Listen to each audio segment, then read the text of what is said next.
Alam mo kung bakit hindi ka pa kumikita sa content mo. Hindi dahil wala kang viewers.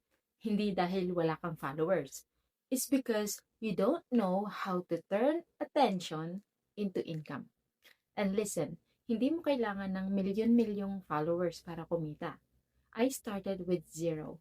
And I'll show you exactly how I turned simple posts into clients, products, and even full-blown businesses. So, if you're tired of posting na parang walang nangyayari, this is for you. Hi, I'm Sally, and no, I didn't grow up na alam ko agad ang social media strategy. I was a nurse, working long hours, missing family time, dreaming of freedom.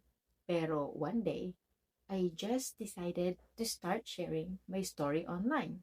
Walang camera crew, walang fancy gear, just me. At first, kunti lang yung nag-like, minsan family ko pa nga. Pero, I kept going.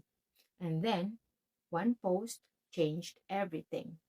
I realized content is not just for vanity metrics. Content can change your life if you know how to use it right.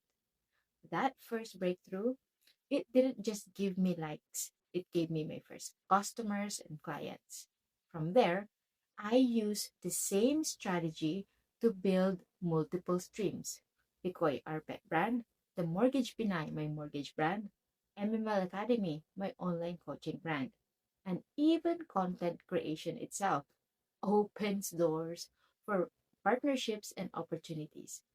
All of that came from learning one thing, turning attention into income.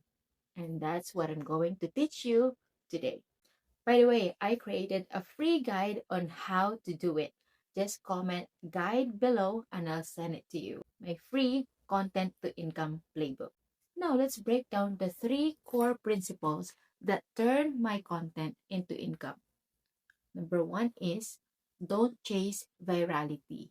Chase trust. I know everyone wants to go viral, but here's the truth. Viral without trust equals no income. I had posts with thousands of views pero walang nagme-message. And I had smaller posts, less than 500 views, pero may mga nagdi-DM. Hey, can you help me? That's when I learned ang importante yung taong nanonood. Naramdaman nila that you are real, you're credible, and you care. For example, when I shared my own struggles from being a nurse turning into an entrepreneur, people related. That built trust. Remember, trust is more important than virality. Okay, number two, always have a clear offer behind your content. That is offer. Maraming creators, post lang ng post, pero walang offer. Likes are nice, pero they don't pay the bills. You need a bridge between your content and cash. For me, with Bicoy, the content showed value, caring for pets, and the offer, the products. For the Mortgage Pinay, I was very clear. If you need help with your mortgage, message me. Now, with coaching, it's the same. I give free value, but also create a path where people can join my programs.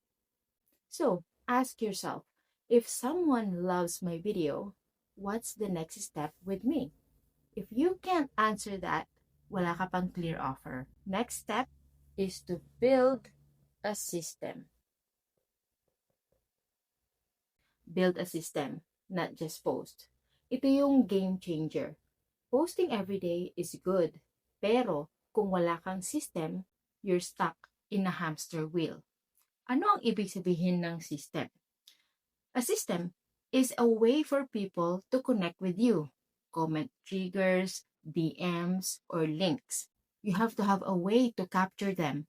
Email list, group, or freebie. You have to have a way to convert them. Clear CTA or call to action. What's your product? What's your service? And that's how I turned random content into a predictable machine. Hindi lang sana may bumili. Pero when I post this, I know leads will come in. I will give you an example. In one of my posts, I told people comment waitlist if they want to be in my waitlist for my upcoming program. And hundreds commented. I sent the link, they signed up, and then some of them became my first clients. That's content to lead and to income. So here's the truth. You don't need to be the biggest creator. You don't need 1 million followers. You just need to master these three: build trust, have a clear offer, and create a system. And when you do that, even your smallest video or content can turn into your biggest opportunity. Now that you know the 3 secrets to turning content into income, watch this next video where I share the exact strategy in turning my story into brands that pay me. I'll see you there.